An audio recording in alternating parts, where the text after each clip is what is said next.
in a minute. So when we are live, Catherine, let me know so I begin to speak. Okay.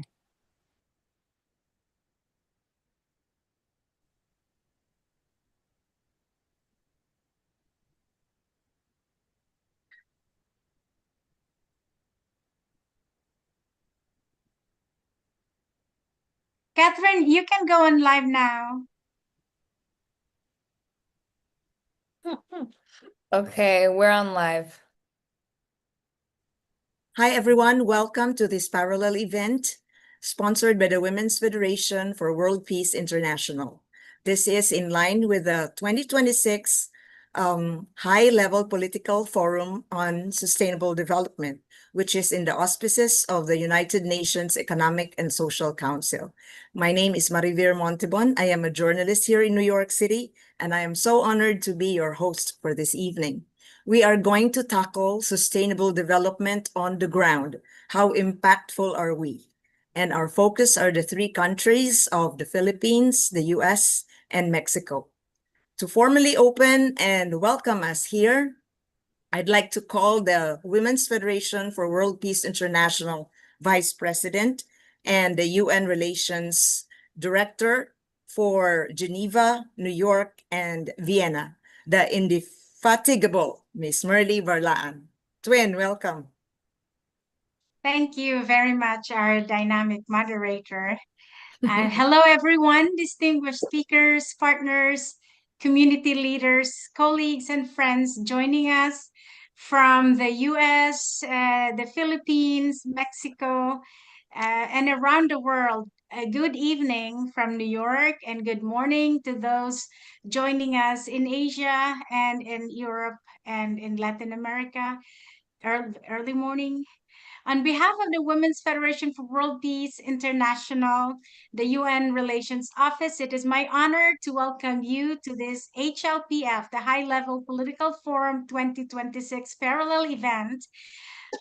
The topic is on best practices and key challenges of sustainable local communities. We gather under the HLPF theme, Transformative, Equitable, Innovative, and Coordinated Actions for the 2030 Agenda for Sustainable Development and its Sustainable Development Goals for a Sustainable Future for All. This theme calls us to move beyond isolated projects towards integrated solutions. Water, energy, infrastructure, sustainable cities, and partnerships are deeply interconnected. Progress in one area strengthens the others, while failure in one undermines the whole. Today, our distinguished speakers will share experiences from the government, diplomacy, environmental leadership, urban resilience, innovation, women leadership, and community development. We expect to hear both what is working and what still prevents us and the local communities from becoming more inclusive, safe, resilient, and sustainable. And our central question is simply but important, which is how impactful are we?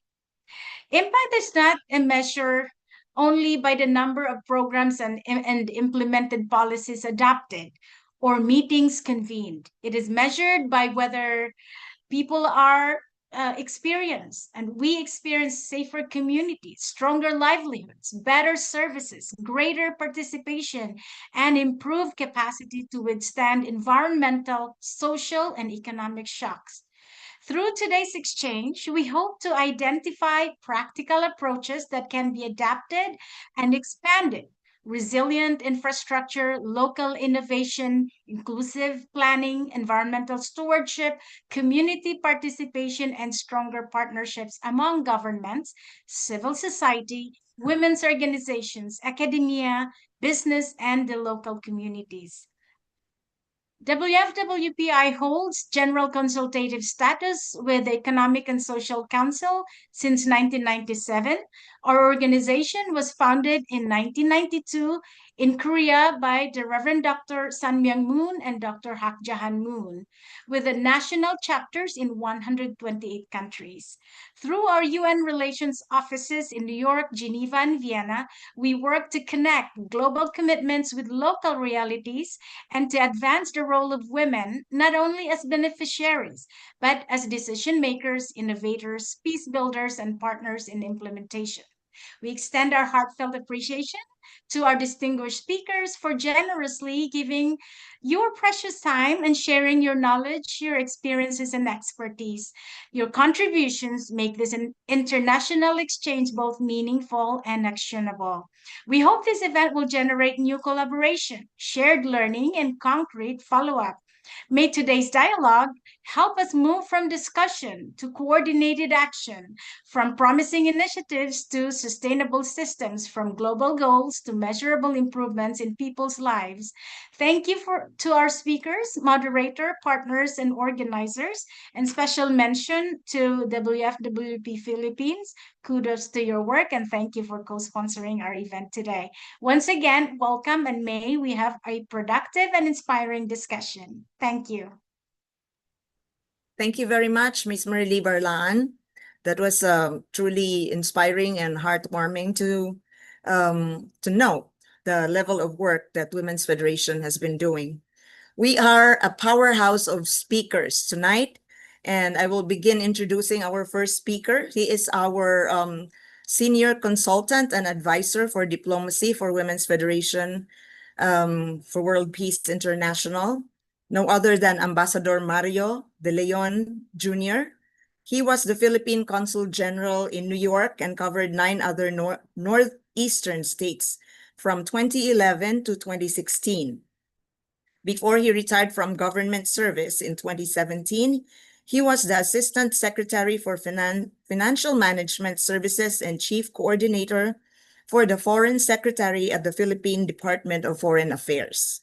He was appointed Ambassador Extraordinary and Plenipotentiary in Pretoria, South Africa, where he was accredited to 9 other Southern African countries from 2010 to 2011. He served as Minister and Consul General in London, UK, with concurrent status in Ireland and Iceland from 2000 to 2006. He was also posted at the Philippine Mission to the United Nations in New York and the Philippine Consulate General in San Francisco.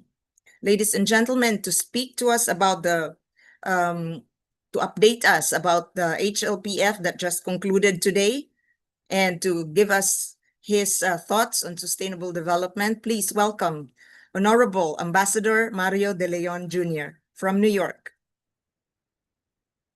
Hello, Amba. Welcome. Thank you very much. Can everyone hear me?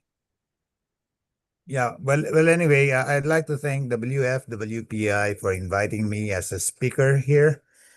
I just want to clarify that my role here is primarily just to give an overview of what transpired during the HLPF 2026. Just a general overview based on just one day that I was there yesterday, and at the same time monitoring the adoption of the ministerial declaration today.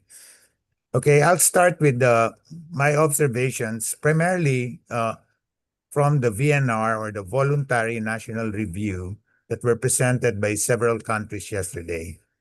Well, one of the outstanding, I will mention about 5. One of the outstanding observation I got is that local implementation is the true measure of SDG success. A recurring theme among the VNR presentations was that the real test of SDG implementation occurs at the local level, where national policies are translated into concrete programs and services. So that's number 1. Number 2, the international community must move from commitments to delivery. Many delegations stress that the ultimate measure of the 2030 agenda will not be the number of declarations or commitments, but the tangible improvements experienced by people on the ground. Number 3, innovative development financing has become indispensable for achieving the SDGs. A recurring message throughout the VNR presentations was that the traditional sources of development finance are no longer sufficient. We have to look at innovative financing mechanisms, including blended finance, stronger domestic resource mobilization, digital financial innovation, public-private partnership, and of course, the sustainable and green finance, among others. Well, the fourth one is something that all of us know. Of course, better data are indispensable for effective implementation. The VNRs reaffirmed this principle that what is not counted cannot be effectively measured or managed. I mean, that speaks for itself. And of course, the fifth one is something that's very current. Geopolitical instability continues to threaten SDG progress, not to mention technology and AI disruptions. Okay? Several interventions recognize that the ongoing conflict in the Middle East and the broader geopolitical tensions and technological developments generated significant economic impact. Of course, the conflict has particular economic spillover, particularly through higher fuel, energy, food, and transportation costs. No less than the ASG for UN DESA, I would say, summarized this morning's program this way. He said that as far as countries are concerned, there is no single path towards accelerating SDGs towards 2030. I think he mentioned four foundations, which are very critical for all countries and which were mentioned by most of the VNRs and some BLRs. That is, we need strong institutions. Number two, we need reliable data, which I mentioned earlier. Number three, effective local leadership. And number four, partnerships. I'll be dwelling to that later. So allow me to go into the topic that was really assigned to me in the first place, which is, of course, I need to share. Yes, Marivir, can you just help me here? I have a presentation. Feel free to share. Do you see the share button on your Zoom?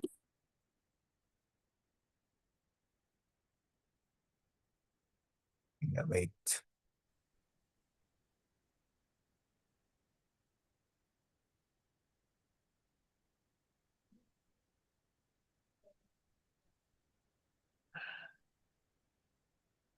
Can you see that? Oh, wait. Yes. Sorry, I just had to go to the first page.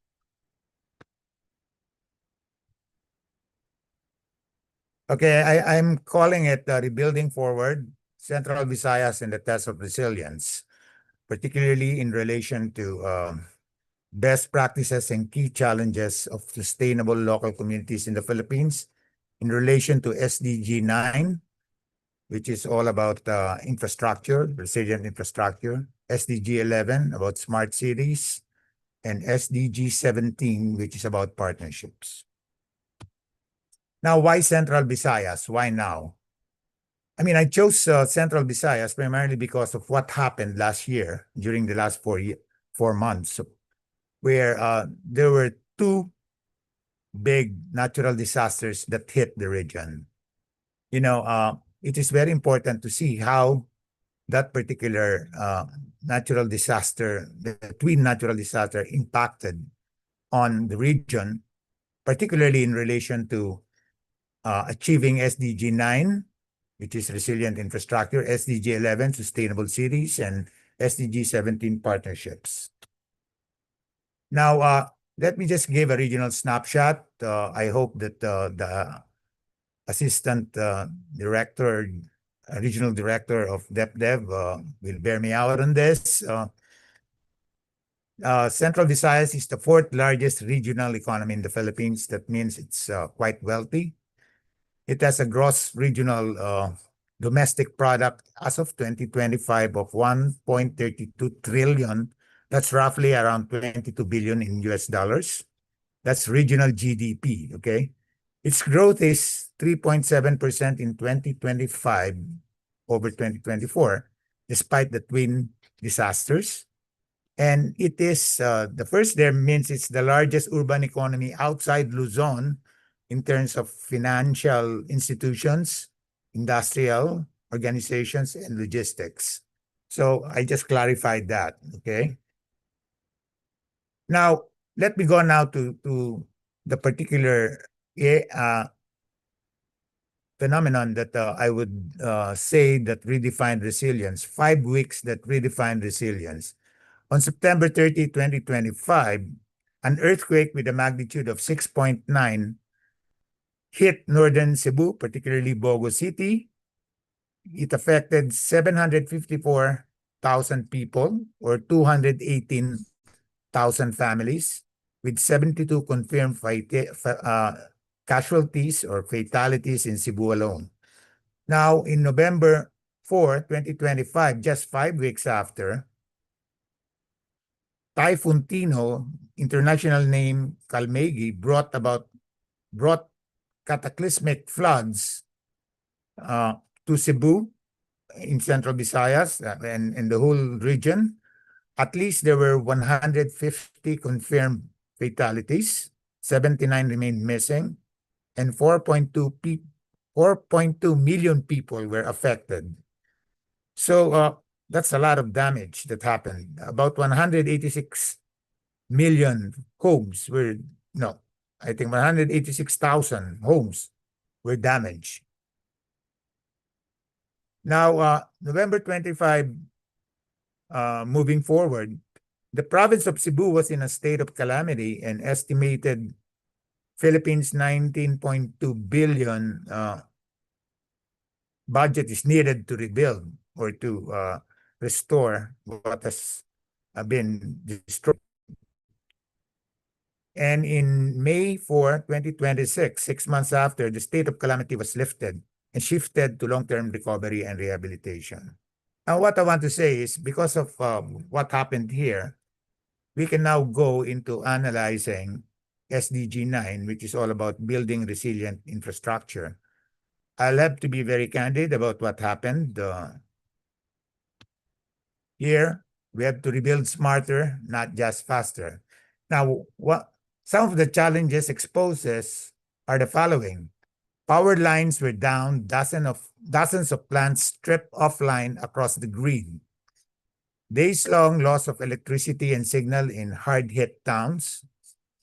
Infrastructure built for what I would say is a regular climate than the ones we now faced, of course, a lot of problems.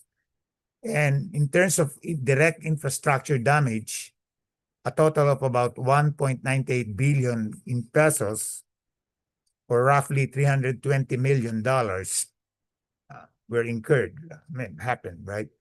So how do you approach that? You know, best practices have been emerging. I think in the last 6 months, since everything was practically went back to normal, the Daan Bantayan solar plant, which has 150 megawatts, will be providing clean power for so many residents, right? About 300,000 residents. Now, a new battery storage in Mactan Economic Zone is already being planned to stabilize the grid. Now, substation and transmission expansion across Cebu are under expansion, are being built. And the regional council or the regional development council now requires nature-based, people-centered design standards for all future public infrastructure. So as you can see here, there were challenges that were exposed primarily because of governance issues, but at the same time, there are pipeline projects, which I would say are best practices that would address the issue of power, that would address the issue also of building in the future. Okay, let's move now to SDG 11. Now, SDG 11, which is about sustainable cities and communities, revealed what I mentioned earlier, governance issues, not just the weather. A national reckoning is right now being felt in the Philippines, a government investigation that covers about 26.7 billion pesos, or that's roughly about 445 million US dollars in flood control funding released to Cebu. But that's of course over a period of 10 years from 2016 to 2025. Has practically been problematic because the flooding continued to hit, and this is more about, of course, flood control funding. Well, civil societies and provincial officials are demanding answers. Now, urban failure pattern. Local planners warn Cebu risks the fate of cities like, of course, not only Jakarta, but also cities like Metro Manila, unless it moves from fragmented fixes to disciplined, unified master planning. I mean, restoring rivers, floodplains, and watersheds. And lastly, a safer standard going forward. After the earthquake, scientists identified a previously unmapped active fault beneath Bogo City, which was the epicenter of the earthquake. And this prompted review of seismic codes and retrofitting of all pre-2001 structures. So it revealed governance issues, but at least a safer standard going forward is being looked into. That's one of the lessons. Now, partnership for the goals. This is where I think there is success. As you know, in the Philippines, there is a structured command chain. There is an NDRRMC at every level. NDRRMC stands for the National Disaster Risk Reduction and Management Council. And it is present in 3 levels of government. National, primarily through the Office of Civil Defense, DND. And it is the one that declares national calamity to unlock funds, impose price control, and of course, streamline nationwide assistance. Then you have the regional. I think it convenes national agencies, LGUs, and partner organizations across the region. It is, of course, very important that the region oversees also the coordination. And you go to the lowest level, of course, which is the provincial. In this case, it's Cebu Province. City, we can talk about Cebu City, and municipal MDRRMOs. That's a tongue twister. They're the ones responsible for activating red alert protocols, rapid damage and needs analysis teams, and evacuation operations. Of course, and this is something that we learned here, and I think many of the delegations I've heard yesterday mentioned this, no single actor can be built alone or can act on any of the SDGs. Of course, in the case of the Philippines, you have the national agencies, 14 local governments, the private sector, primarily the chambers of commerce, and of course, civil society and global partners. And with this, I will mention, of course, the international organizations like ICRC, here Philippines, and the International Organization for Migration. There was an existing network that existed way back during Typhoon Yolanda or Typhoon Haiyan in 2013 that knew how to work together. And so the Philippines has been quite experienced in this kind of approach when it comes to partnership. Now, to the question that was asked earlier by Ms. Murdy, how impactful are we? I would say that we are impactful where national, local, and private actors move in the same direction at the same time. Funds are coordinated across sectors rather than siloed. This is a problem still in the Philippines because NDRRMC is composed of several departments and they have their own budget. So it's not controlled only by one. Okay. And lastly, rebuilding targets long-term resilience, not just restoration. And so we fall short, when funds are released slowly against urgent needs, projects are built without regard for I'm talking about flood plains beneath. Emergency response usually outpaces long-term planning and accountability. So what I'm saying here is what happened in Cebu, particularly the flooding, I think it's a result of building that did take into account the natural condition of the island itself. So what is the best practice worth sharing as a result of this? Recovery is most powerful not when it rebuilds what existed before, but when it builds what should have existed all along. I think this particular phrase has been in a slogan way back in 2013 when we experienced Typhoon Yolanda, that very devastating typhoon, wherein they said that we should build back better. Now, let me go now to what this means for WFWPI chapters. First, I think the chapters need to model the coordination. You can use the Central Visayas approach of national, local, private, civil society, academia model as a template when it comes to local recovery and developmental efforts. Number two, try to champion long-term over short-term, easier said than done, of course. That could be an advocacy. And of course, for development financing, that is very critical. And lastly, try to carry the story or the narrative into the HLPF review discussions when you try to deal with your host governments, particularly in relation to SDGs 9, 11, to make it grounded in a real world case study. So that's all that I can say about the experience of the Philippines when it comes to challenges, and at the same time, particularly for Central Visayas and some of the success stories. In ending, I would just like to go back again to HLPF 2026. As HLPF 2026 concludes, the true measure of success will no longer be the declarations we adopt, but the concrete actions we deliver in our communities before 2030. But I want to emphasize that the ministerial declaration provides a common platform for governments, for civil society, women, youth, families, and the private sector to transform global commitments into measurable local impact through genuine partnerships.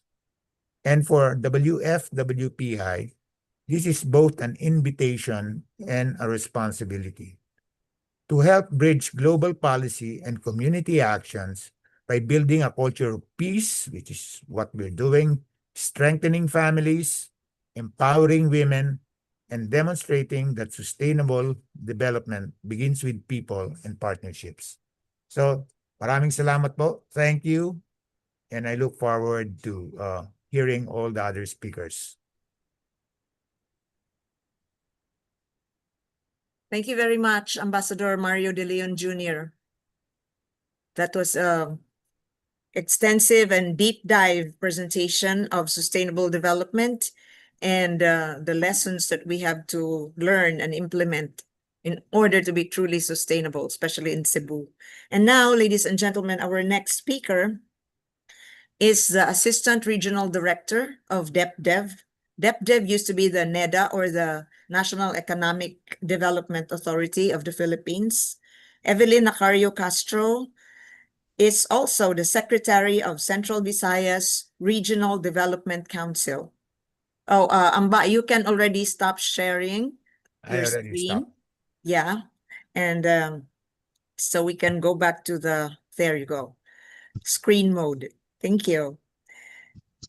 So prior to joining the government, Ms. Evelyn Nacario Castro worked with civil society organizations and served as consultant and advisor of local government units, research and development groups undertaking studies, programs, and projects in various regions in the Philippines.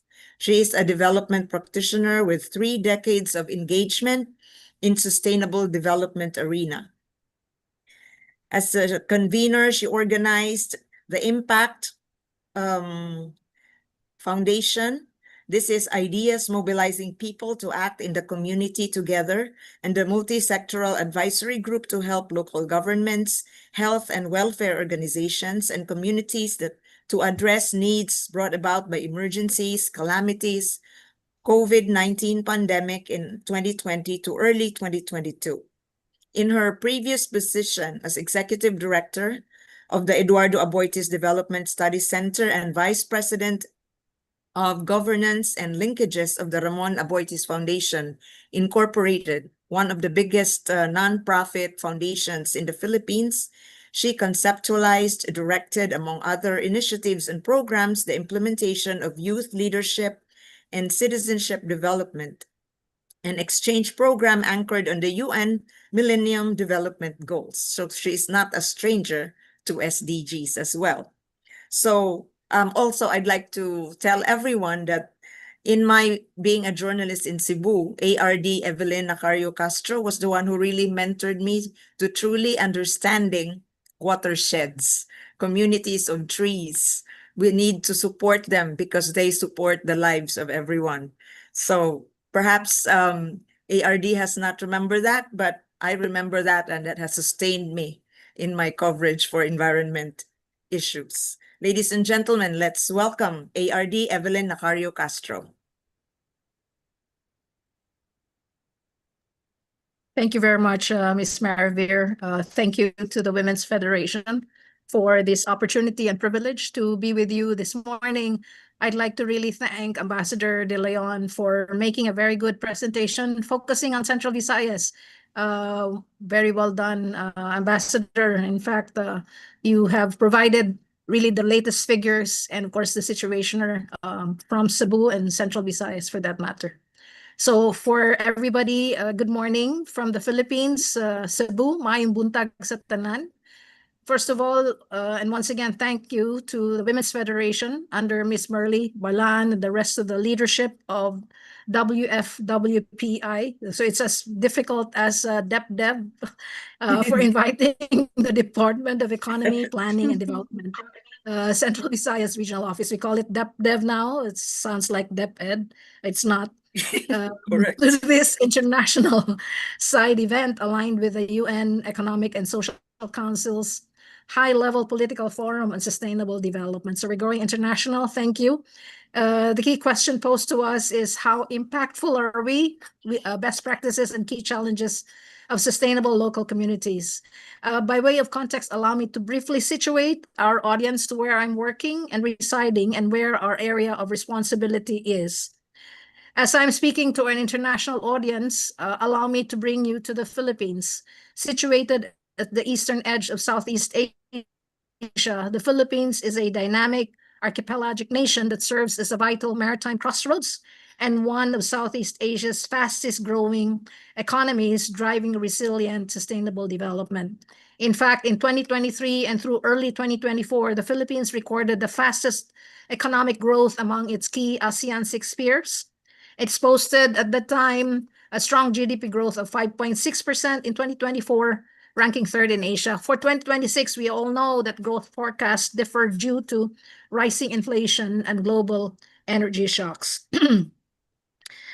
To Central Visayas, the focus of my presentation, it's one of the 18 regions of the country, strategically located at the geographical heart of the Philippine archipelago. It is a dynamic region comprising the provinces of Bohol and Cebu.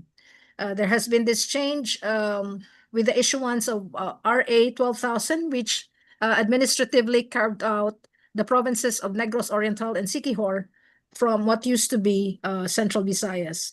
It serves as the nation's vital maritime and aviation gateway, connecting the northern and southern island groups while positioning itself as a premier global powerhouse for tourism and hospitality, maritime trade and shipbuilding, and IT BPM services. As the largest regional economy outside Mega Manila, and as mentioned by Ambassador De Leon, one of the fastest growing regions in the Philippines, Central Visayas plays a pivotal role in driving national development and showcasing pathways towards sustainable local progress. In the invitation, the Women's Federation asked me to speak on the 3 SDGs, particularly for Central Visayas, SDG 9, SDG 11, and SDG 17. To respond appropriately to my assigned topic today, my talk will revolve around the work that we do at the Department of Economy Planning and Development, the primary policy planning, coordinating, and monitoring arm of the Philippine government. Our context is national and regional, spatial, strategic, and long-term, as the organization formulates and tracks the country's continuing 25-year strategic development framework. And as shown on the screen, we are responsible for strategic policy and planning, public investment programming, and monitoring and evaluation. As part of our core function, we have completed the midterm update of the Central Visayas Regional Development Plan 2023 to 2028. The plan centers on achieving rapid economic recovery and deep structural transformation to improve the lives of Central Visayans. It is summarized by these core strategic pillars: economic and social transformation, poverty reduction and quality job creation, sectoral modernization and innovation, human capital and resilient infrastructure, and alignment with the long-term vision of Ambisyon Natin 2040 of a prosperous, comfortable, and secure life for all, while directly contributing to the global 2030 Sustainable Development Goals. The Central Visayas Regional Development Plan is our blueprint, our roadmap charting our course towards economic and social transformation, inspired by the country's vision, Ambisyon Natin 2040, of a strongly rooted, comfortable, and secure life, and aligned with the Philippine Development Plan. It is built on these 3 pillars. First, developing and protecting capabilities of our people and families. Second, transforming our production sectors to create quality jobs and competitive products. And third, fostering a vibrant, enabling environment.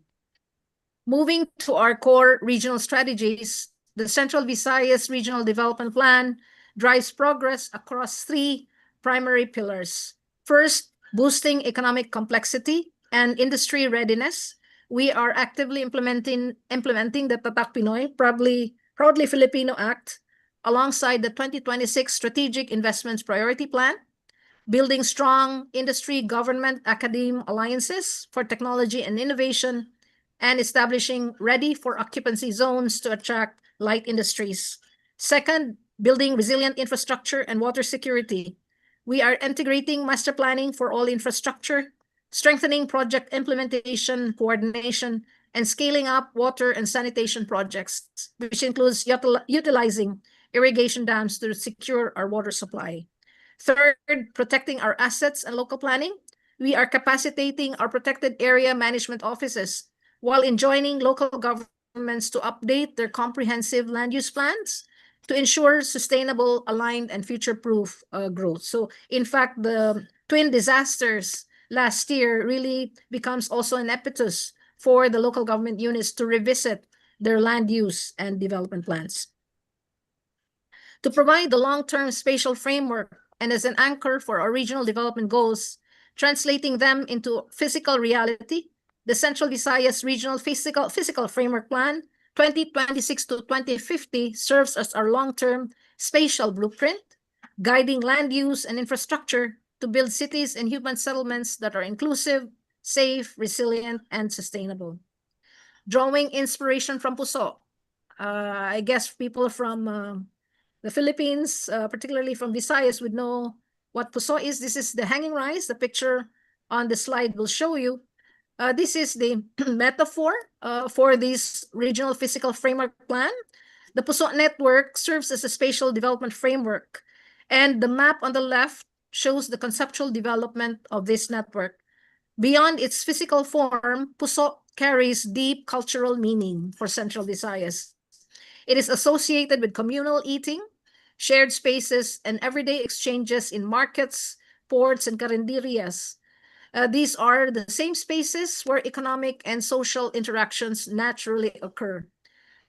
The PUSO network promotes balanced, equitable, and inclusive growth by strengthening major growth centers while intentionally weaving development opportunities across minor, satellite, and local growth centers, transportation growth nodes, and island communities. Rather than concentrating growth in a single core, the framework decentralizes economic activity through a network of interconnected centers and nodes, allowing development benefits to flow across the region. This strategy is encapsulated in the term decentralized concentration. This map shows the technical illustration of the PUSO network, consisting of existing and potential connections, growth centers, and functional roles. The physical structure of PUSO provides a clear analogy for the regional spatial network. Its pyramid form, created by interwoven coconut leaves, represents a polycentric regional structure where multiple centers support and reinforce one another, promoting decentralized concentration. So as you see on the map, there are three axes: the North Cebu, South Cebu axis, the South Cebu Bohol axis, and the Bohol Cebu axis. Together, these axes form a stable structure where no single node operates in isolation. Major urban centers act as engines of growth, while secondary and tertiary centers function as alternative development nodes that absorb spillovers and extend opportunities outward. The development of and implementation of key strategic projects are mostly connectivity in nature to help interconnect the various nuclei of settlements, forming a physical network and facilitate decentralized concentration. The next aspect of planning is in terms of infrastructure. We focus on our high-impact infrastructure flagship projects designed to lay the physical foundation for sustainable, well-connected communities and robust regional industries. We have major projects underway. This includes the Cebu Bus Rapid Transit, the new Cebu International Container Port, the upgrade, expansion, operations, and maintenance of the Bohol Panglao International Airport, a PPP project that will expand passenger capacity to address current congestion. In the pipeline, we also have transformative projects like the Cebu-Mactan Bridge, Fourth Bridge and Coastal Road, and this will directly improve access to the Mactan-Cebu International Airport and shorten travel time. Moving into our industrial sector, Central Visayas is positioning itself as a high-value manufacturing and logistics hub, leveraging our robust maritime infrastructure to drive regional production. To support this growth spatially, our regional physical framework plan designates and protects strategic industrial sites, ensuring businesses have direct access to well-planned, sustainable economic zones. We are also fostering a highly competitive business climate by actively implementing the Create More Act and promoting green energy transition policies to lower operational costs and attract long-term global investors. Having established our development framework, we now transition to the cornerstone of our strategy, mobilizing multi-stakeholder partnerships to turn these plans into localized, sustainable action. To address our most critical gaps, we have instituted the Central Visayas SDG Catch-up Plan, a targeted framework designed to directly accelerate progress on our 10 lagging SDG indicators. We, of course, recognize, and as mentioned earlier by Ambassador De Leon, that we cannot do this alone. No one can actually do this alone. So real progress also happens on the ground, which is why we are actively advocating the localization of these global goals by integrating them directly into the plans of regional line agencies, local government units, and civil society and private sector organizations. To promote ownership and accountability, we back these efforts with a work plan, including a tracking mechanism to keep our recovery on track. We have engaged more than 60 civil society and private sector representatives in the organization of the Stakeholders Chamber on the SDGs. Including achieving the 2030 agenda requires collective resolve. We have encountered and continue to encounter challenges, but we are moving forward and making progress. And we invite our international partners to collaborate with us as we build a more resilient, inclusive, and sustainable Central Visayas. Daghang salamat to all the audience of this World WFI event. Good morning. Thank you very much, ARD Evelyn Acario Castro. That was a very deep presentation as well. So, ladies and gentlemen, please post your questions in our chat box. I would like to acknowledge some audience on our social media. Thank you to Ms. Antoinette Osmeña for watching. And please, you may ask your questions as well, Ms. Antoinette Osmeña. And now our third speaker represents Southeast Asia. She is Ms. Ivana de la Torre. Ivana is a Southeast Asia Regional Development Strategist and founder of Kaya Roy. She has over 25 years of experience across public, private, and development sectors, where she works at the intersection of circular economy, systems change, public health, and institutional transformation. She advises governments, companies, and communities on building practical solutions that align policy investment, logistics, and citizen behavior to create long-term economic and social value.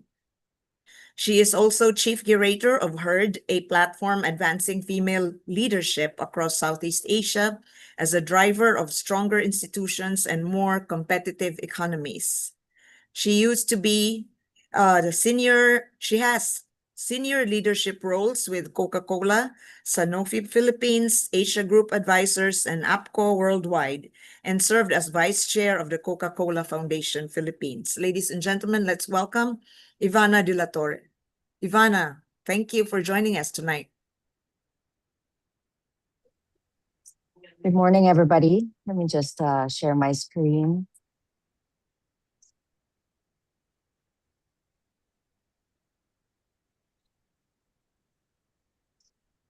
Are you able to see my screen now?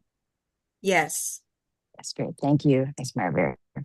Again, good morning, distinguished delegates, colleagues, and friends. Thank you to Women's Federation for World Peace International for convening this very important dialogue alongside the high-level political forum and for ensuring that there are regional and local voices at these global stages.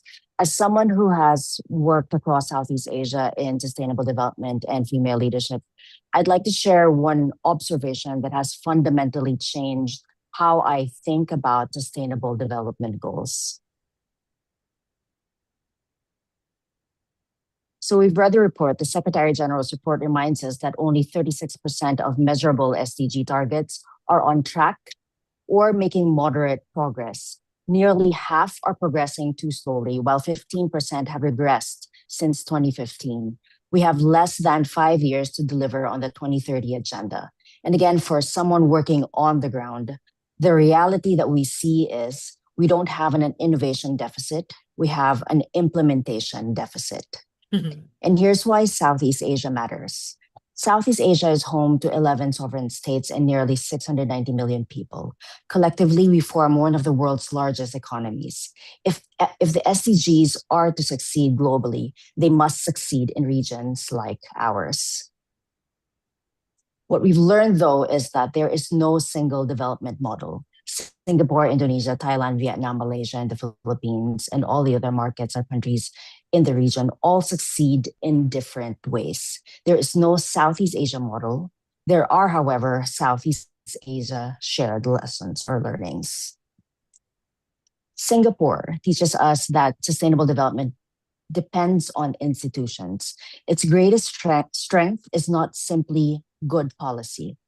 Let's take, for example, Singapore's Tuas Nexus, which reminds us that the circular economy is not about managing waste more efficiently, but it is about redesigning systems so that waste from one process becomes a resource for another. It is the ability to translate policy into execution through long-term planning with great detail, coordinated government, and institutional continuity. Good governance in Singapore is not just an event, it is a total system. Indonesia reminds us that implementation happens locally. This is a picture of recycled insulation in Bali. They have 38 provinces operating under a decentralized system. National policies only succeed when local communities make them work. Community initiatives such as the Bank Sampa demonstrate how local innovation can support national sustainability goals. National policy succeeds or fails locally. Thailand teaches us the value of institutional investment. And a lot of the investors that are based out of Thailand are also investing in circularity in other countries in the region, such as the Philippines. Thailand reminds us that the circular economy is not simply about recycling. Through its biocircular green economy model, it has positioned circularity as an economic development strategy, linking agriculture, manufacturing, innovation, and sustainability into an entire national framework. Strong institutions are built over decades and not just election cycles. And here is home, the Philippines, which presents us a different lesson. We are an archipelago of 7,600 plus islands and more than 42,000 barangays.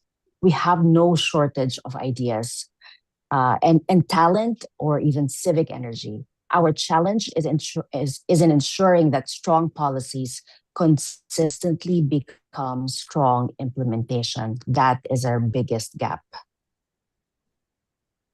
One example that has inspired many Filipinos is Pasig City under Mayor Vico Soto, which champions good governance. What stands out is not only that projects are delivered, they're budgeted well, there is fiscal planning. It is also the renewed belief that transparent, accountable government is possible. Hope begins when citizens believe and see that institutions like Pasig City can change. When we think about infrastructure, we usually imagine physical infrastructure like roads, bridges, and energy. But sustainable development also depends on another kind of infrastructure, public trust. Public trust is development capital. And without it, even the best policies struggle to succeed. This is our work through the Circularity Network under Kaya ROI. We are supporting Pasig City's ongoing Circularity Champions Lab. It's a multi-sector approach. You see here youth leaders, homeowners associations, barangay leaders, and even private sector representatives. And it's led by the city government. But even with this, one lesson continues to emerge, that the biggest barrier is not awareness. It is whether people believe the system works. Our research found that lasting behavior depends on visible system credibility. One sector of the system might be doing a really good thing, but if they see that the rest of the system is broken, they're eventually going to be discouraged and going to discontinue the good things that they are doing. We're seeing that people participate when collection, in this case in circular economy, is reliable, when rules are consistently applied across the entire system, when institutions earn trust. Therefore, behavior follows systems and not just awareness campaigns or slogans.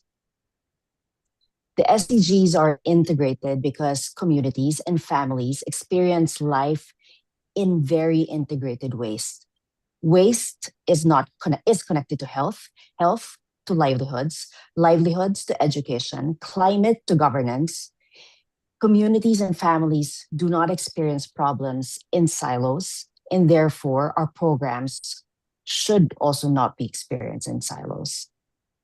And this is why, for us, SDG 17 matters the most. Partnerships are not simply another goal. They are the mechanism that connects finance, technology, policy, and people into functioning systems. Without partnerships, implementation slows down. But here is the missing accelerator. After working across circular economy, renewable energy, health promotions, and public policy, I've come to one conclusion.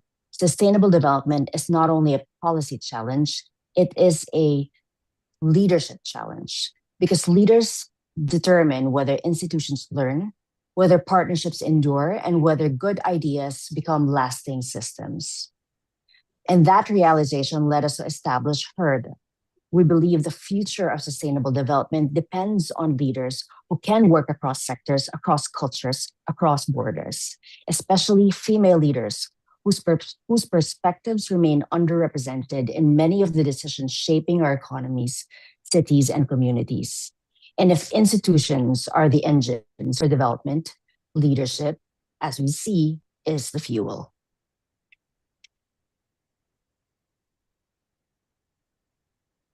Women continue to be underrepresented in political and executive decision-making globally.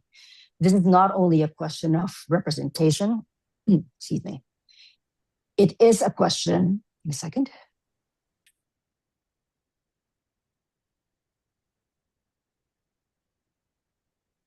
It is a question of better decision-making. When leadership reflects more diverse perspectives or solutions become more inclusive, more resilient, and more responsive to the communities that we serve. The leaders of the future must think differently. They must understand systems before sectors, context before solutions, and they must think regionally while acting locally, and think globally, connect regionally while acting locally. This is the kind of leadership Southeast Asia needs. So again, the Secretary General has given us the roadmap. Singapore reminds us that institutions matter. Indonesia reminds us that implementations happen locally. Thailand reminds us that institutional investment pays dividends over generations. The Philippines reminds us that institutional renewal is possible. Now it is our responsibility to connect these lessons. As we approach 2030, perhaps the question is no longer, how many projects have we delivered? Instead, let us ask, what institutions will still be creating value long after we are gone? Because projects change communities for a moment, but institutions change them for generations. And institutions begin with leaders. Thank you. Thank you so much, Ivana. I super duper agree with you. Sustainability is a leadership challenge because they are the ones in the center of running the entire show from the ground to the regions to the globe. Thank you, Ivana. And now we are going to move to the United States. Our speaker is the Commissioner on Environment for Franklin Township in New Jersey, USA. She is Dr. Maria del Carmen Santiago. She is the founder and CEO of Calm and Mindful LLC in Somerset, New Jersey, that has helped shape a mission-driven movement that brings together education, mindfulness, sustainability, and community empowerment in ways that uplift lives and expand opportunity. Dr. Maria del Carmen Santiago is a native of Puerto Rico and a resident of New Jersey and has become a respected leader in education, research, and environmental advocacy. She earned her doctorate in education from Walden University, where her research focused on educational inclusion, social justice, and stronger teaching practices for diverse communities. Her work was recognized with Walden University's Leader of Excellence Award, and she was also selected as a Social Change Fellow at the Walden University Institute for Social Change. Welcome, Dr. Maria del Carmen Santiago. Oh, thank you, Maribir, and thank you, Women's Federation, for World Peace International. My heart is racing. I'm very impressed with the presentations and seeing all the work that has been that is happening at the global and national level. I need to share my PowerPoint. Okay, so let me bring this down here. And give me a second. Okay.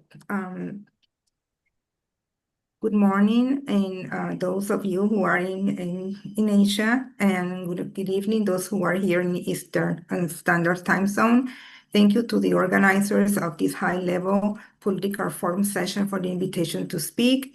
This year's high-level political forum theme calls for transformative, equitable, innovative, and coordinated action on the 2030 agenda. I want to bring that theme down to the street level to show what it looks like when a single government in a township of about 70,000 people in Central Jersey, which is the population of my town, we are around between 65,000 to 75 in Franklin Township, takes the Sustainable Development Goals and turns them into ordinances, resolutions, and everyday practice. My focus is localizing climate action through the lens of three goals. SDG 9, which was the assignment I received from Ms. Merlia Maribir, on resilient infrastructure and innovation, SDG 11 on sustainable and resilient communities, and SDG 17 on partnerships. Because none of this happens without partnership across every level of government. Now I'm going to slide number 2. Okay, why the 2030 agenda is won or lost locally? The evidence base for this session is well known. Most SDG targets depend on implementation by subnational and local governments. Local authorities are the ones who translate global ambition into zoning, ordinances, building codes, and municipal budgets. And that's exactly most of the work that the Environmental Commission of Franklin Township does. Franklin Township's story maps onto three goals in particular. SDG 9 asks us to build resilient infrastructure and foster innovation. SDG 11 asks us to make our cities and settlements inclusive, safe, resilient, and sustainable. And the SDG 17 remind us that none of this is possible without strengthening our partners vertically with our county and state, and horizontally with our residents, watershed groups, and school districts. And partnership is a sustainable development goal that I'm listening in every presentation before me as critical in the implementation of the SDGs. In the slide 3, who we are. A quick orientation, Franklin Township is home to almost 70,000 residents, making it the largest municipality in Somerset County. There, we are 21 towns. We are one of the 29 towns in Somerset County. We are roughly an hour from New York City. It's a very diverse, vibrant community, and over third of its land is already permanently preserved as open space, farmland, or historic sites. So if you visit my town, you will see that we have some rural areas and some suburban areas. Like most New Jersey municipalities, Franklin has a volunteer environmental commission. So the New Jersey Constitution allows municipalities and city councils to make an ordinance to establish an environmental commission. Not all the towns in New Jersey has an environmental commission because these appointments are made of volunteers, and we are appointed by the city council and by the mayor. We advise the city council on environmental issues. We review land use applications. We do that in every meeting. We meet twice a month, every other Monday for 2 hours at the municipal building from 7 to 9. And our meetings are recorded in YouTube and public. And we recommend policy. We do not have governance authority to make policy, but we make recommendations and we send them to the city council and the mayor. Since 2021, when I began with my township as a commissioner, it has generated a steady pipeline of resolutions. And resolutions, this is something that we can do as an environmental commission. And resolutions are ideas, projects, things, behaviors, practices that we would like to become ordinances in our town. So we send those resolutions to the city council. The city council study them and they decide if they're going to become ordinances or not, which is the law of the town or the municipality that becomes active after 20 days. That is the evidence base I want to walk through now, organized by goal. So for sustainable developmental goal number 9, I'm in slide number 4, which is the resilient infrastructure and innovation. It calls for, there are 3 concrete actions that our commission did that give you an idea of how that climate action looks at the street level. In May 2022, our council adopted the Ordinance 01022, amending our code to require electric vehicles, we call them EVs, charging and make ready infrastructure in new development and to fast track permits for EV charges at existing gas stations and retail sites. For example, if you go to a McDonald's or a Wendy in my town, you will see that there are EV stations as a result of that. We sent a resolution to the city council and the city council adopted and it became the law in the municipality. In July 2024, our council adopted our community energy plan by resolution. But that community energy plan, we had a study, a health study. And again, I'm going to revisit this again at the end because we received a grant from Sustainable Jersey. And through with that grant and also a grant from New Jersey communities, we were able to develop that energy plan and micromobility study.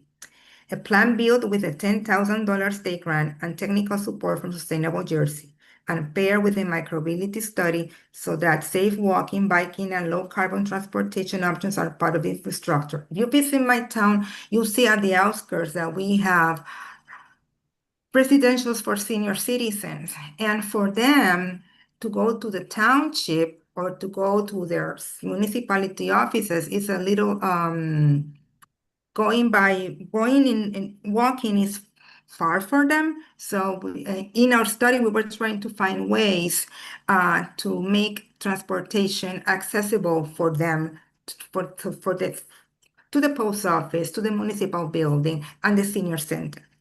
There, our environmental commission recommended amendments to our sign requiring an anti-idling signage of a township and school sites. We're still working on this. And in fact, we talked about this in our last meeting 2 Mondays ago. We have a meeting on the 20th. We have been working on this anti-idling resolution for, I would say, 2 years, and it's led by Mr. Arnold Smith. The issue where we're having is at the legislative level, this is not, I would say it's a challenge, but we are looking at what other municipalities are doing and what language are they doing and are using in the resolution so we can put one that it can be passed by the city council. And one of the legislators' advice was the more municipalities have ordinances targeting the anti-idling signage and the anti-idling, which is one of the causes of carbon emissions pollution in school sites and in retail places, it will be easier at the state level to create and make a legislation that covers the whole state, not only one town, but it will live, well, that's strategic. Now, and a very local source of the pollutants that drive both air quality harm and greenhouse gas emissions. Now we're going to slide number 5, which is the sustainable resilient communities. SDG 11 is about making our settlements inclusive, safe, resilient, and sustainable. And in a coastal flood-prone state, resilient is not abstract. So in October 2023, our commission passed a resolution urging the state legislators of New Jersey not to cost corporate business tax funding that pays for open space. And also we passed a resolution about to divest pensions, supporting the pension system to divert the money from corporate carbon emissions locations.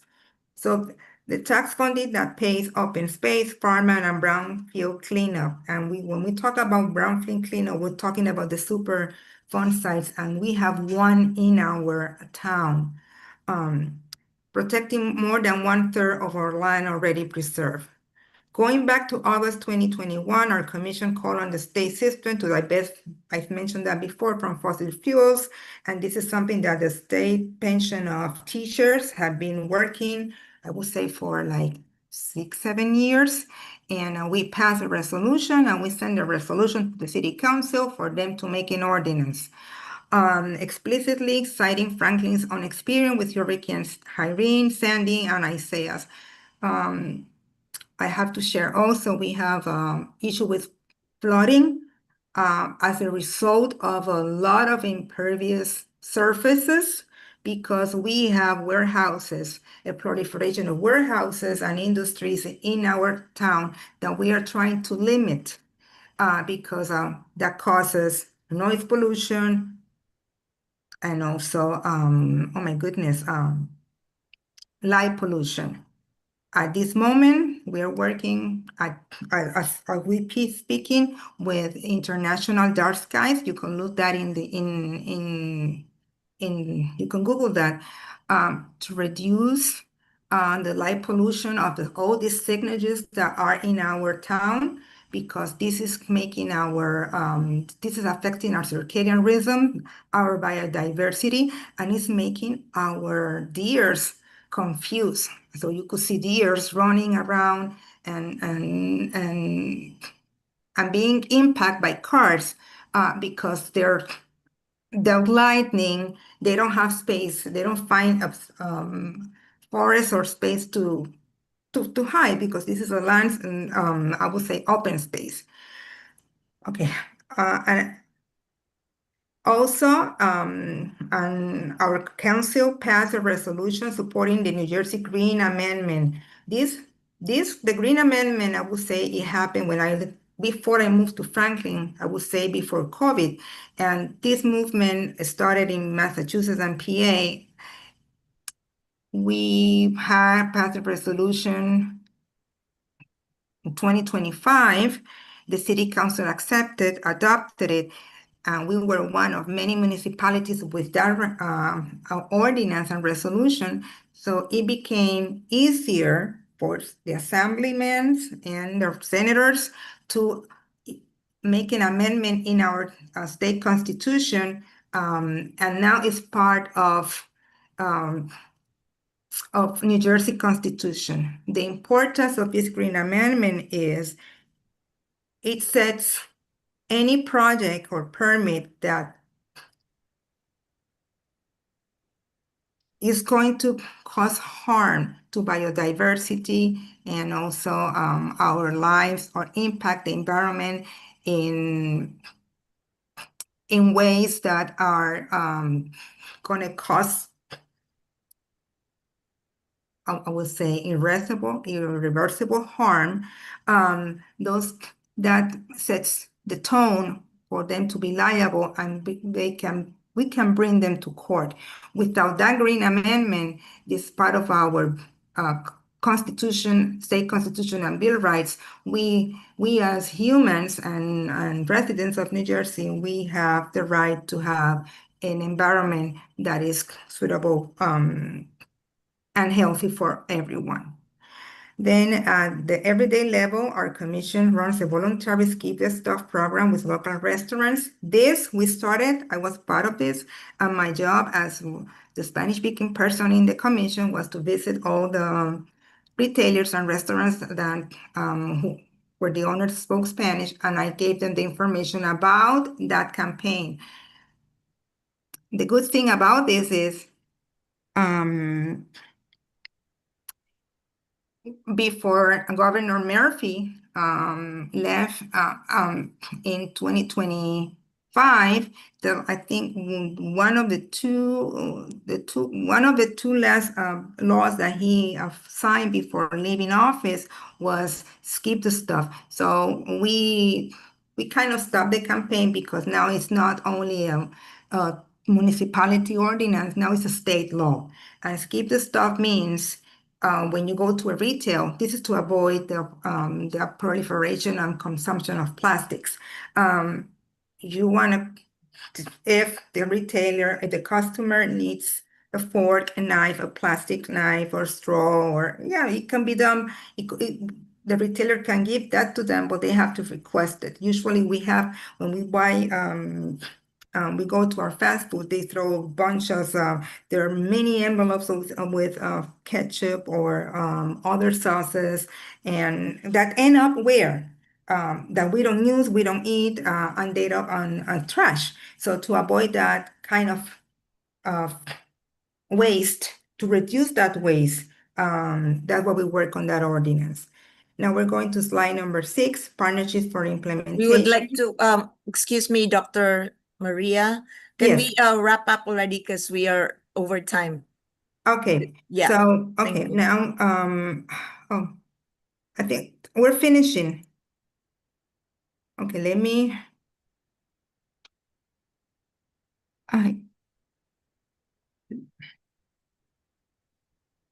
go here. Okay. Then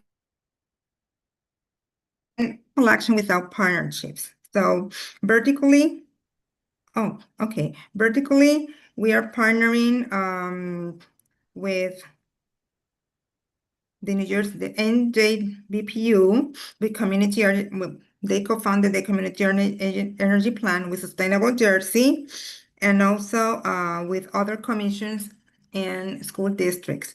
Horizontally, we partner with watersheds, congregations, in order to get funding and volunteers. Now, slide number 7.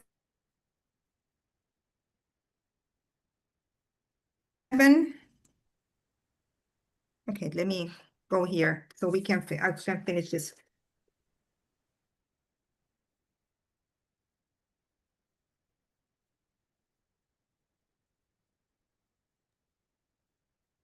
Now we have some technical problem with Dr. Maria. She's frozen. Oh, now is she gone? Looks like Okay, she got logged out. she got logged out. Oh, there she is. Dr. Maria, Yes. you are, please wrap up already for Okay. your presentation. Thank you. Okay, so how does that transfer to other municipalities? We have to give residents formal standing, what we call grassroots. They need to, and they mentioned to build the trust. New Jersey's Municipal Environmental Commission law is a simple statutory, so volunteers can be part of that. Chase co-funding, not just ambition. We cannot implement the SDGs without funding. Write goals into code, not just plans. They need to become laws. They need to become ordinances. They need to become state laws. That's how you can measure data, and those are the metrics for the United Nations. Write goals into code, not just plans. And then anchor policy in live local risk. Our resolutions on the investment and preservation funding don't cite actual goals. They cite hurricanes. When it's important to cite examples like I have seen in all the presentations before, and I just want to finalize and say thank you for the opportunity to show what my township is doing for the implementation of the SDGs at the local level. It's a lot of Thank you work. so much. Thank you very much, Dr. Maria, for sharing with us your local work. It's important and it's inspiring. And now let's move on to our next speaker from Mexico. Dr. Javier Sandoval is an urban systems modeler. This is a very technical word, but very important in urban planning and implementation. Dr. Javier Sandoval works with the College of Urban Jurisprudence International and the Habitat Professionals Forum. He is the founder of Urban Lab, an urban and territorial public policy laboratory serving the public, private, and academic sectors in Mexico and Latin America for the study and planning of cities through an urban complex systems approach. I just met him recently at the HLPF, where he presented the human rights cartography. And that blew my mind away because it was very integrative of people's human rights and how government can institutionalize programs and legislation in order to ensure it, and he has placed it on a map. So without further ado, I would like to welcome Dr. Javier Sandoval. Thank you Thank very you, much. Dr. Sandoval, for joining us tonight. Thank you. Can I share my screen? Yes, please. Let me share. Can you see my screen? Yeah. Okay, thank you very much. First of all, I want to thank the Women's Federations for World Peace Internationals. Thank you, Maribir, and thank you very much, Merly. I'm very excited to show this presentation on how we can go from theory to practice regarding the right to the city. I would like to start by saying that at CGIR, we are working on what we are calling a new urban paradigm with three pillars. The first one is a human rights-based legal urbanism. Secondly, an integral vision of the territory. And last, urban social justice.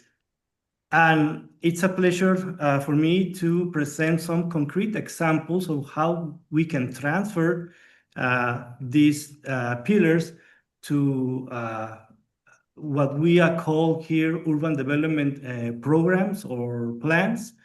The first with a human rights cartography, as Maribir just said. The second one with a rights network. And the third one with a citizens urban simulator that we have just designed, and I would like to tell about it at the end of these presentations, and I'm trying to be brief.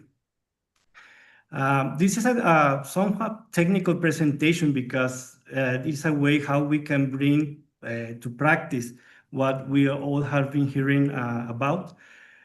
The base for the cartography of human rights and for the rights network, it's a matrix. It's a matrix that is built with the people.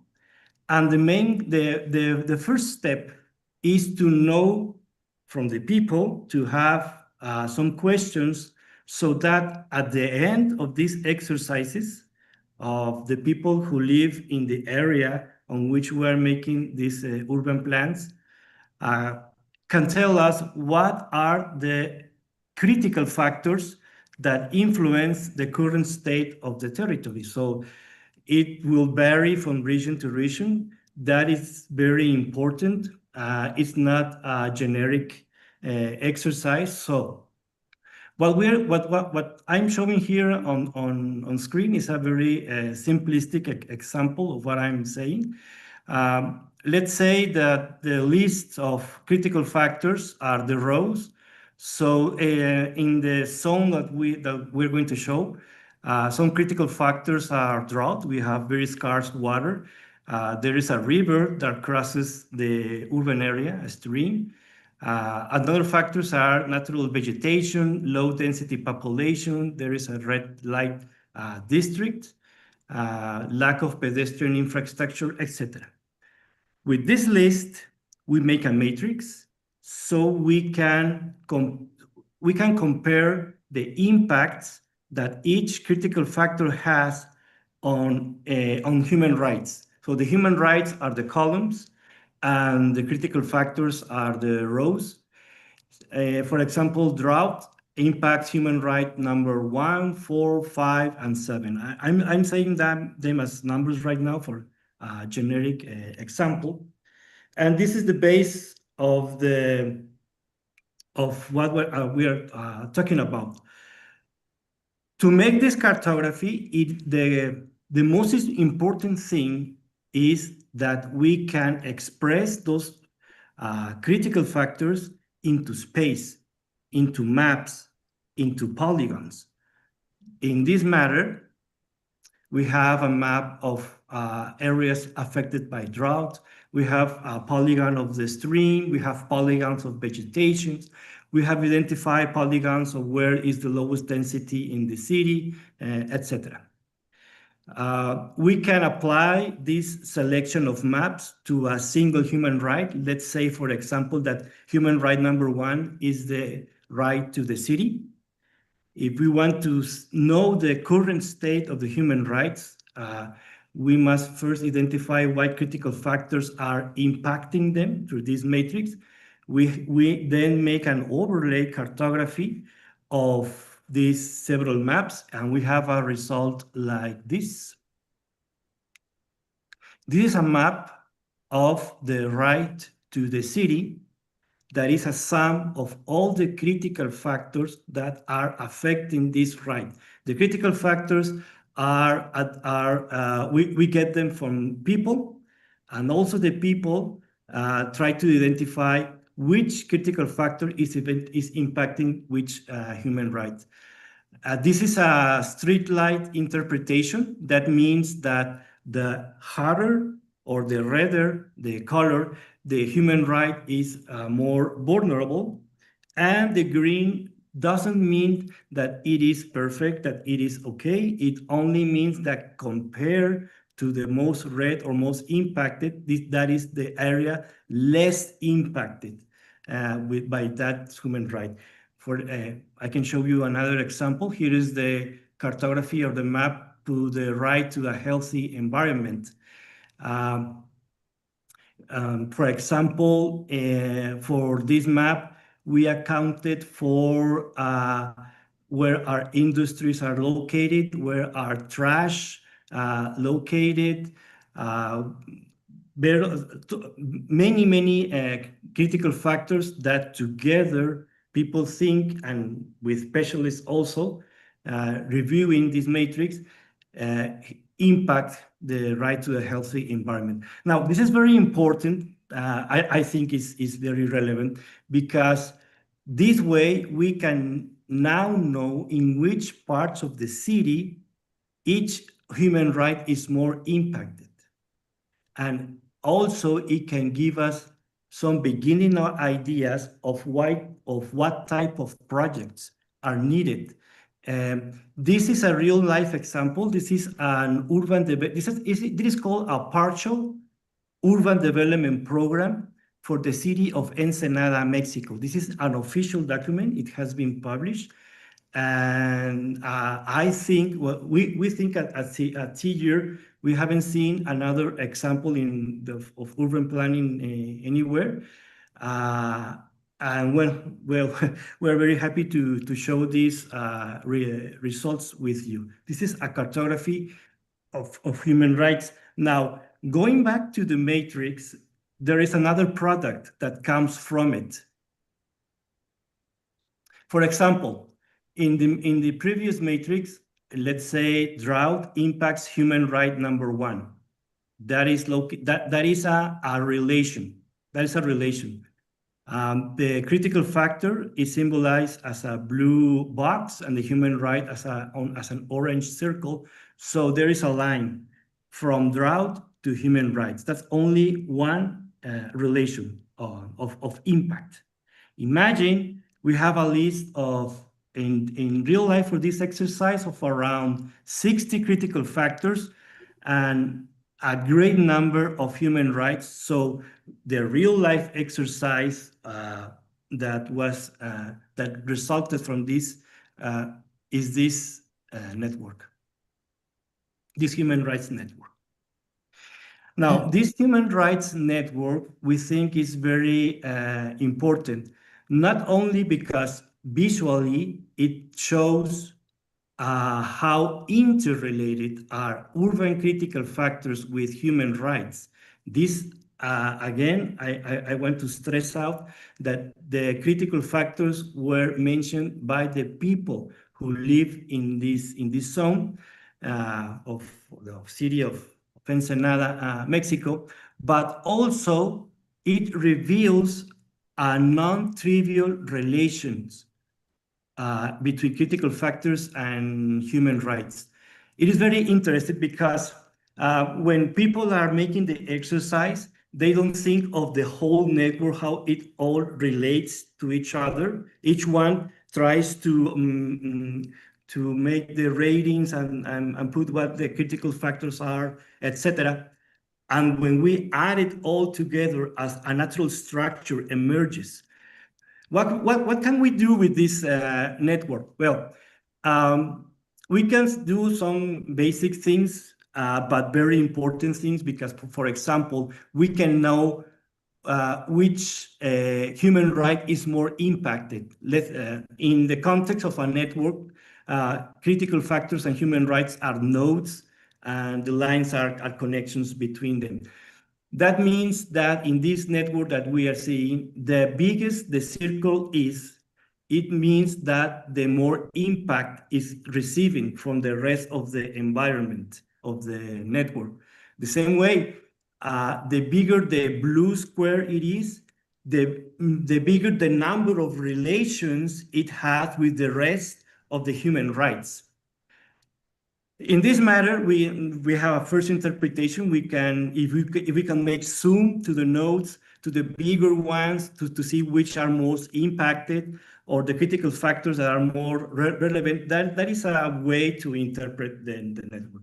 But applying algorithms to this network, we can identify also clusters of relations. What are these clusters? Clusters are critical factors and human rights that are very, very closely interacting with each other and less with the network. So by approximately by the experiences we are having in a network, there normally arises about 6 to 7 clusters, each one very interrelated and very different from one city to another.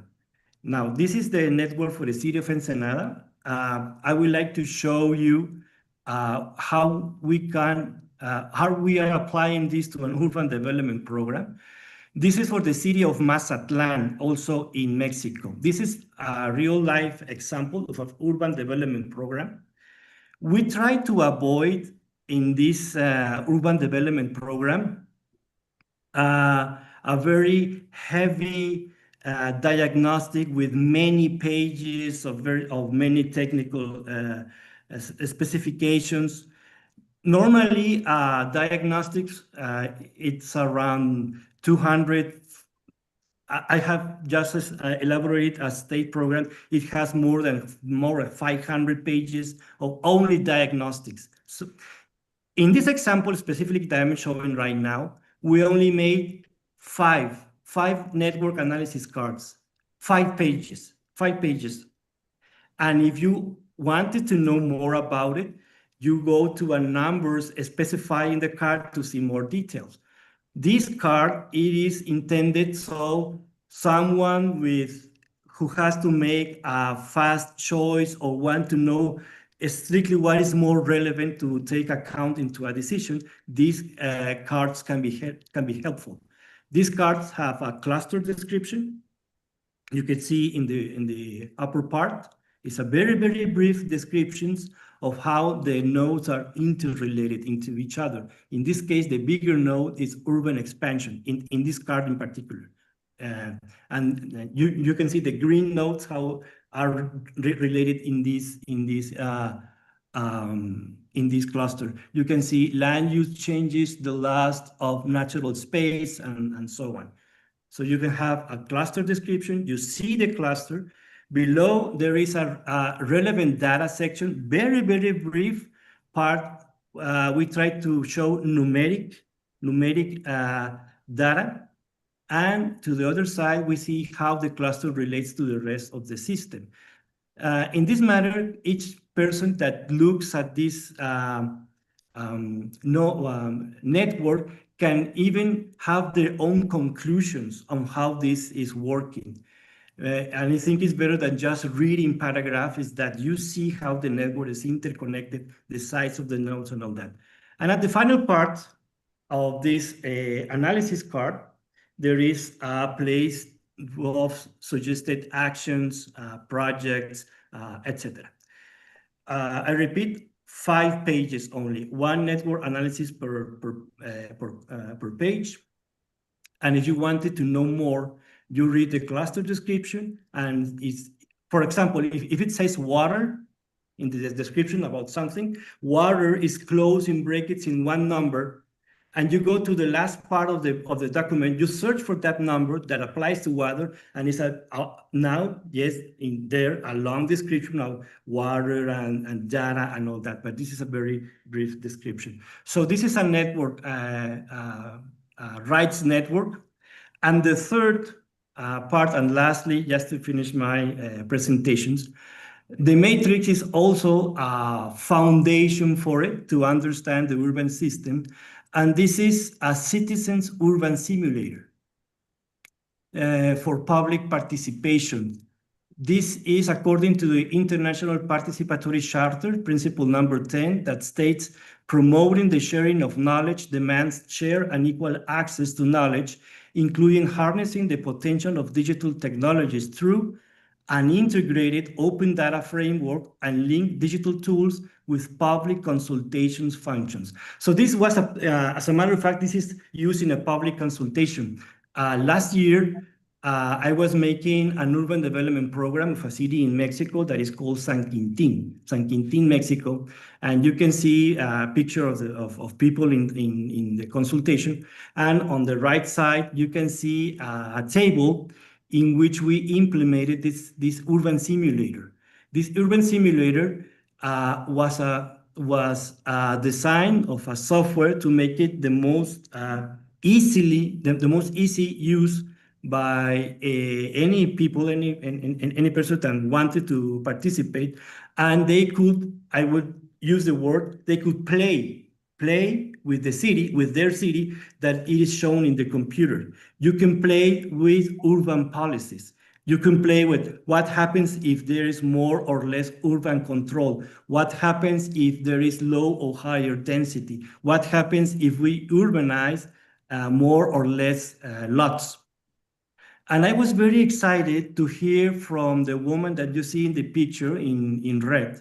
She is a community teacher, and she identified her home in the map, and she started to interpret the results of the simulation with what is happening around her.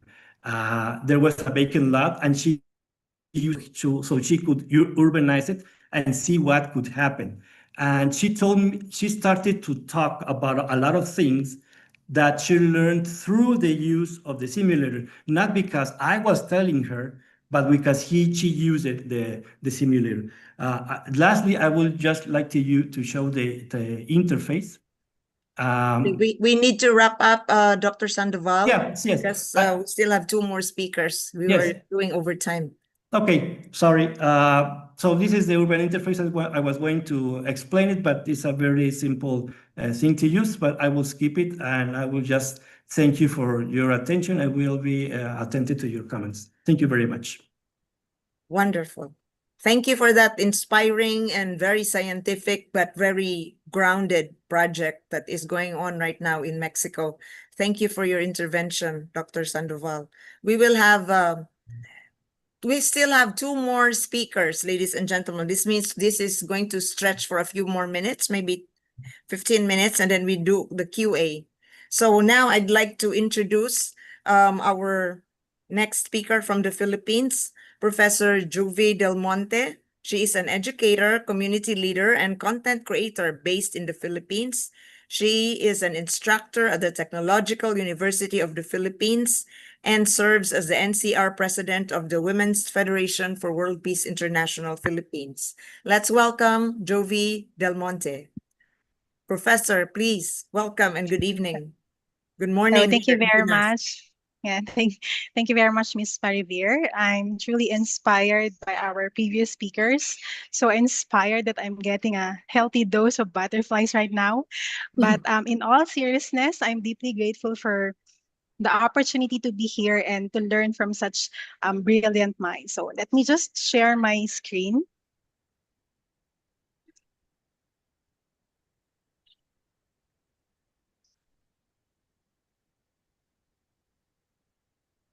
Can you see my screen now? Yes. Thank you. So okay. So once again, good day to all our distinguished guests, partners, participants from around the world, and fellow advocates for sustainable development. It is truly an honor to be part of this parallel event organized by the WFWP International UN Relations Office. And my heartfelt thanks also to Ms. Marley Barlaan for inviting me and for making WFWP Philippines a co-sponsor of this meaningful gathering. It's truly a privilege to share with you the key grassroots accomplishments of the WFWP Philippines, our challenges, and our hopes for the future. So as we gather under the theme of transformative, equitable, innovative, and coordinated actions for the 2030 agenda, I am reminded that sustainable development is not just a global commitment. It is a daily effort unfolding in neighborhoods, schools, workplaces, communities across the world, and most especially in the hearts of women and youth who continue to believe in a better tomorrow. So again, my name is Juve Del Monte, and I am an educator. I'm currently teaching at the Technological University of the Philippines, Manila, and I also serve as the newly appointed president of the WFWP Philippines. And with that, I would like first to honor Dr. Hak Jahan Moon, whose vision and leadership founded the Women's Federation for World Peace. Her belief that women carry a unique, irreplaceable capacity to nurture peace has inspired millions across the world. Her leadership reminds us that when women rise, communities rise. When mothers lead, nations heal. And when women work together, peace becomes possible. Her vision continues to guide our mission here in the Philippines. And over the past years, WFWP Philippines has worked tirelessly to strengthen communities through peace building, health programs, environmental advocacy, digital empowerment, and strategic partnerships. So allow me to share some of the milestones that reflect our commitment to the sustainable development. So one of our most meaningful steps forward is our growing network of partnerships aligned with SDG 17 partnerships for the goals. So a major highlight is our signing of Memorandum of Understanding with Mindanao State University at Naawan, where we formalized a shared mission to expand peace education and community empowerment. So this partnership opens doors for deeper engagement in Mindanao, one of the Philippines' three major island regions. And for decades, communities there have endured conflict, including the Marawi siege in 2017, which cost many lives and livelihoods. Yet, despite these hardships, the people of Mindanao continue to strive day by day for lasting peace and stability. So through this collaboration, we hope to humbly support their ongoing efforts to build harmony, resilience, and sustainable development in the region. We also continue to strengthen communities through our health and social development programs aligned with SDG 11, Sustainable Cities and communities. So last March, we conducted simultaneous sessions on like HIV awareness, moral recovery, and a blood donation drive, engaging around 250 students under the theme Caring, Sharing, and Saving Lives, which beautifully reflects the heart of this initiative. Our commitment to community well-being goes beyond awareness activities. We are actually pursuing a formal partnership with the partner hospital for this event to provide practical benefits such as discounted checkups and laboratory services.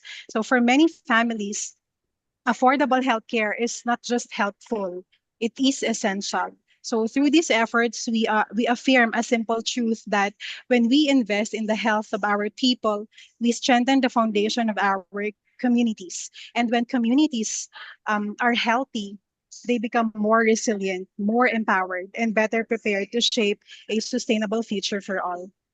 Another initiative is the Digital Bridges for Peace conducted last September 2024. So this is a symposium that explored how digital tools can build understanding and peaceful online communities. So digital literacy now is no longer optional. It is essential for livelihood, education, and civic participation. So one of the highlights of the event was the discussion on the reconciliation of the Korean Peninsula, and participants were encouraged to use digital tools to promote peace, understanding, and dialogue across communities. So by bringing together people from different sectors, the symposium showed how partnerships can help close digital gaps and inspire responsible, peace building engagement online. So this reflects the spirit of SDG 17, proving that when we work together, we can build more inclusive and peaceful digital spaces. So those are some initiatives of the WFWP Philippines. Now we are also preparing to launch Blue Harvest, a sustainable ocean-based livelihood program. So this project will focus on the Mindanao region where many communities rely on aquaculture and marine resources. So during the MOU signing with Mindanao State University, they shared that one of the most urgent challenges in their area is food security. So they said that many students attend classes on an empty stomach, which affects not only their well-being but also their academic performance. They express a strong desire to introduce programs as part of our partnership that equip communities with practical skills in developing marine products. So they envision a concept called fish to peace, emphasizing that peace cannot flourish when hunger persists. So by strengthening ocean-based livelihoods, the project aims to reduce economic vulnerability and promote community stability. Now, Professor alongside this, our Professor Jovi, we are, yes, po. can we compress our presentation because we are really over time right now? Yes, po. Okay, Let me thank just you. finish this. These are only three upcoming initiatives. So our Mhm. capacity training for violence against women and children, or VAUC desk officers, is also currently in progress. So this effort aims to strengthen local protection system for women and children, especially at the barangay level where support is most needed. So we are working closely with the DILG, or the Department of Interior and Local Government, and several experts to design and deliver this training. And lastly, through Tech to Progress, we aim to equip women and youth with the digital skills they need to access livelihood opportunities and build confidence in a fast-changing world. So this accomplishment and upcoming projects of WFWP Philippines reflect one clear message, and that is sustainable development is only possible when we work together. So, but of course, alongside these accomplishments and plans, we face real challenges too. And one of the challenges is that our funding remains limited. Many communities request our support, but we cannot reach them all. And also another challenge we encounter is the sustainability of projects, like when local leadership changes, priorities often shift. And so the programs that were once supported may lose momentum and continuity becomes difficult. However, these challenges do not discourage us. They remind us that our work is needed more than ever. And this is where partnership becomes vital. So to end, may we all be reminded that together we can do more, together we can reach farther, and together we can build the future our children deserve. Maraming salamat po. Thank you very much. And may our shared efforts bring lasting peace and sustainable progress to every community we serve. Thank you very much, Professor Jovi Del Monte, for your sharing of the work of Women's Federation, important work on the ground. And now, last but not least, I'd like to call in the Women's Federation for World Peace International Vice President and UN Relations Director, Ms. Merly Barlaan, for a brief sharing of the projects on permaculture in the Philippines and the US, and to officially close. Oh, not yet, not close. We're still doing QA. So take it away, Twin. Thank you. Thank you, Twin. Wow, this is so enriching. I'm very inspired. And if we could have an all-day conversation, I think, it will speed up the achievement of the SDGs. However, we are constrained with time. I would just like to briefly share our SDG 13 and SDG 4, SDG 1, and SDG 17 project on centering on permaculture education, the anchoring to the human rights to clean, healthy, and sustainable environment, and grounding it to the community. I feel like without showing and without implementing it in the community, one can never really see the tail end of our SDGs, the goals. And yeah, I will do it very quickly. I'm just gonna, okay, say share.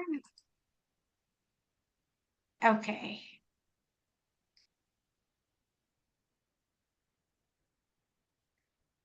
Okay, this is our Asia Pacific Peace Education Center. We aim to have about 6 of these, each one in every continent. But right now we have this model in the Philippines. It's a practical partnership model for women leadership, food security, nutrition, and climate resilience. And in 2026, we want to address the transformation of food systems and supply chains, which are breaking down and addressing women food security. And then, well, our story. We're very active. And in fact, we just came back from the Philippines for our first permaculture summit. We had our approach is bottom-up framework shaped by community realities in the Philippines. We listen first, we train locally, organize women, activate the youth, create ownership. We bring our international leadership across our network, 128 national chapters. We create tours and bring them to an educational tour on how climate resilience in the community is really happening, and that we do it together with local government, the municipal agriculture office, and the Department of Agriculture in Bohol and in Carmen, the municipality of Carmen, and the local leadership.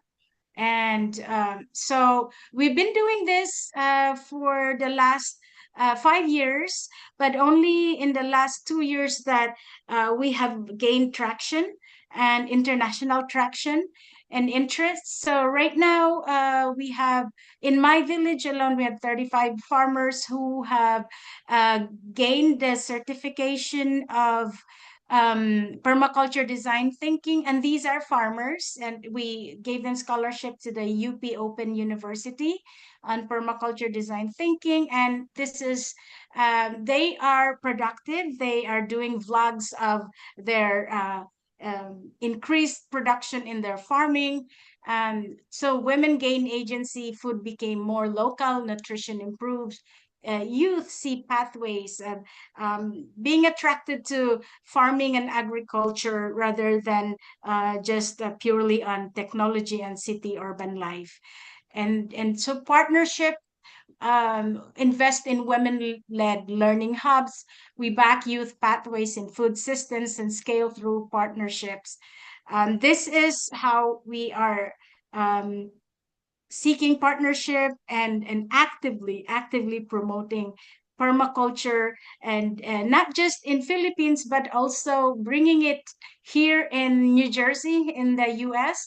It's not necessarily on farms and food production, but it's on New Jersey Pharmacy and Peace Garden.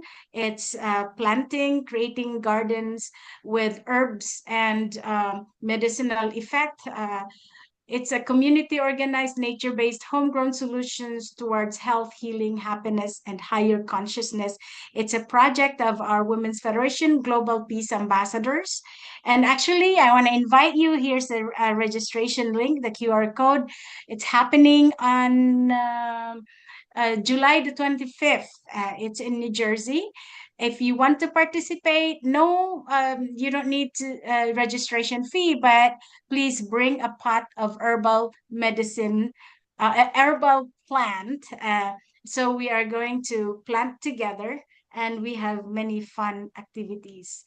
Yeah, this is our project, and we encourage our stakeholders and supporters to invest in women-led regenerative food systems, eradicate hunger, promote environmental stewardship, health, and higher consciousness.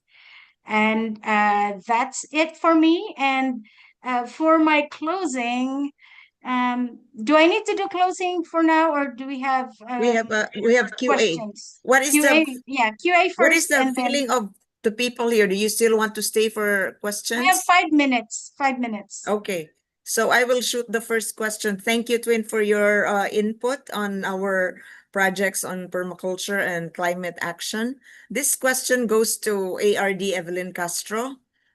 In the many years that you're working with civil society and now with government, ARD Evelyn, can you make a comparison if the Filipino legislators and sustainable leaders, sustainability leaders have increased or improved their expertise and their impact on the ground? Or is there a rollback? Is there sadly a flipping backwards? Thank you. That's a very loaded question. There are many aspects to what you would like to see. Loaded question. Loaded in the sense that we cannot simply assess how things are right now by simply looking at one criterion, right? From a policy perspective, of course, there's always there are many legislations. In fact, in terms of environmental protection, the challenge, and in fact also emphasized earlier by Ambassador De Leon, is really in terms of enforcement and implementation, right? That's where the gap is always. I think we have, a plethora of policies. And in fact, things like this are available. It's really the implementation. The question you had earlier about whether there's more traction or there's a slowing down of environmental action at the local level. In the case of Cebu, this is very particular to me because in the past, the NGO civil society action and advocacy was very strong. Over the last few years, that has not been the same. So to me, I would see that as a slowing down.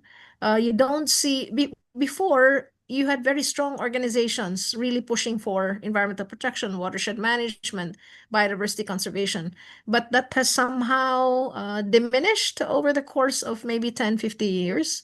I guess also because there's a change in leadership, one of the challenges, particularly in civil society NGO work, is of course sustainability. How do you sustain the kind of work that we do? I mean, when I was part of civil society, given that resources are limited. And then, of course, you have changes in leadership as well. So, loaded question, Marivir. I have a very long answer if you qualify it by criteria.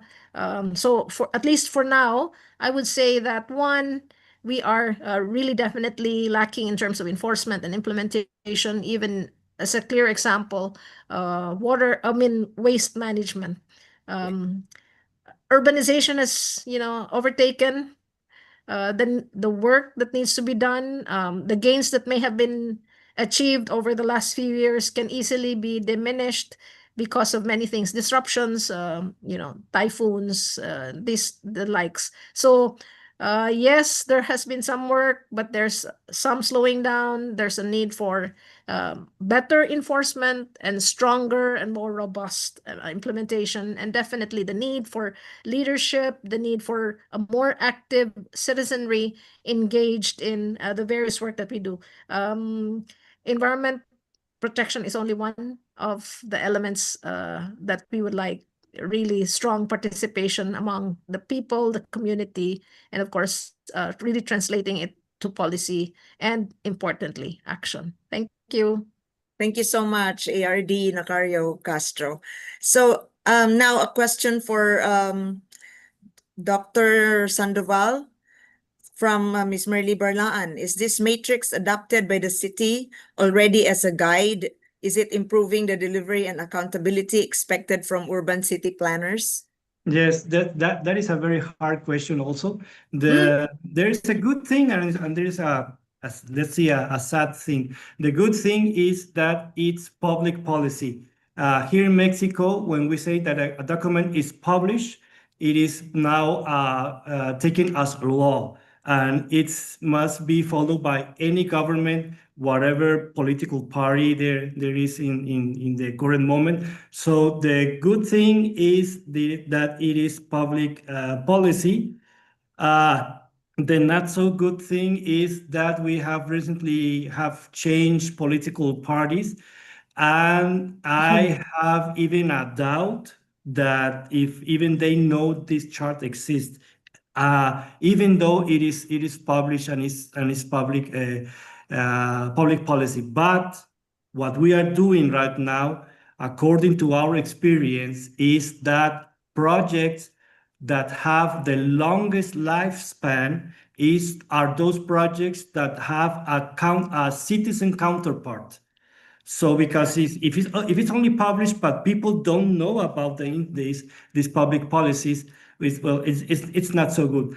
But we have some examples that if we accompany these public policies with people that are going to track the development of these public policies, they are guaranteed that they can go to live further and passes through political parties that are current in states. So it is not totally implemented yet. It's a public policy, but we are doing right now, what we're doing right now is working with the people so they can make it their own, so they can follow it across time. Thank you so much, Dr. Sandoval. I see there are no more questions, and it's like 10:01. We're super over time. We would like to close this conference, and personally, I'd like to thank you for extending your time with us, and I hope you learned something and inspired as well, and are inspired as well. I'd like to call in back again the UN Relations Director, Ms. Merly Barlaan, to formally close our event. And please open your window so we can do a group picture. Thank you. Thank you to our moderator who's doing an excellent job of juggling the speeches, managing the videos, and thank you. And she organized the communications. So big thanks to you, Dr. Mariver Montibon. And to close, I'd like to thank all of our presenters for sharing practical experiences from the Philippines, Southeast Asia, Mexico, and the United States. Across the presentations, one message stands out. Global commitments must be translated into locally owned, community-driven action, collaboration, and creating alliances. The high-level political forum of 2026 calls for a transformative, equitable, and innovative and coordinated action. And transformation will come when evidence is combined with local wisdom, ecological responsibility, and women's leadership. So let us move forward from analysis to action, from food dependency to greater community resilience, and from local commitment to local cultivation. And from the bottom of my heart, thank you so much. And I look forward to our substantial partnership beyond this virtual room into our communities so that substantially we can achieve the SDGs together.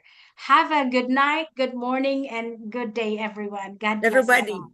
Thank you, Twin. Everybody you. smile first to the Catherine. camera. And Catherine, can you take our group shot, please? Show your smile, your international smile. Yes. Global One more. smile, local smile. Thank you, Dr. Ederlinda Fernandez, for joining us. Everybody, thank you so much. It's been Thank a you. wonderful Thank you evening. for, I This want is to recognize, Twin, before we close, I want to recognize Madame Therese Tomo.